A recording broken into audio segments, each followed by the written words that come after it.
దాదాపుగా 60,000 కోట్ల రూపాయలు కాంట్రాక్టర్లకు బిల్లులు పెండింగ్ పెట్టిపోయిండు. ఉచిత కరెంటు బిల్లులు 20,000 కోట్లు విద్యుత్ శాఖకు పెండింగ్ పెట్టిపోయిండు. ఇట్లా చెప్పుకుంటూ పోతే ఫీజు రియంబర్స్మెంటు, షాదీ ముబారక్, కళ్యాణ లక్ష్మి ప్రతి దగ్గర దొరికిన కాడల్లా అప్పు చేసిండు, అందిన కాడల్లా టోపీ పెట్టిండు. మొత్తానికి 8,29,000 కోట్ల రూపాయల అప్పు నా నెత్తి మీద మోపి బట్టి విక్రమార్క గారి నడుము వంగిపోయే పరిస్థితి రాష్ట్ర వ్యవస్థను, ఆర్థిక వ్యవస్థను మాకు అప్పచెప్పిండు.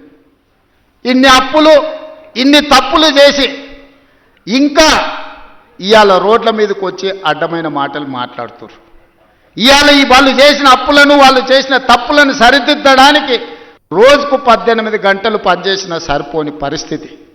ఈ నేపథ్యంలో ఈరోజు సర్పంచులు ఒక పక్కన ఫీజు రియంబర్స్మెంట్, ఇంకొక పక్కన ప్రభుత్వ ఉద్యోగులకు పాపం 35 ఏళ్ళు కష్టపడి ఉద్యోగాలు చేసి వాళ్ళు దాచిపెట్టుకున్న పైసలు, వాళ్లకు రిటైర్మెంట్ బెనిఫిట్స్ ఇవాళ 12,000 కోట్ల రూపాయలు బకాయిలు పెట్టిపోయిన.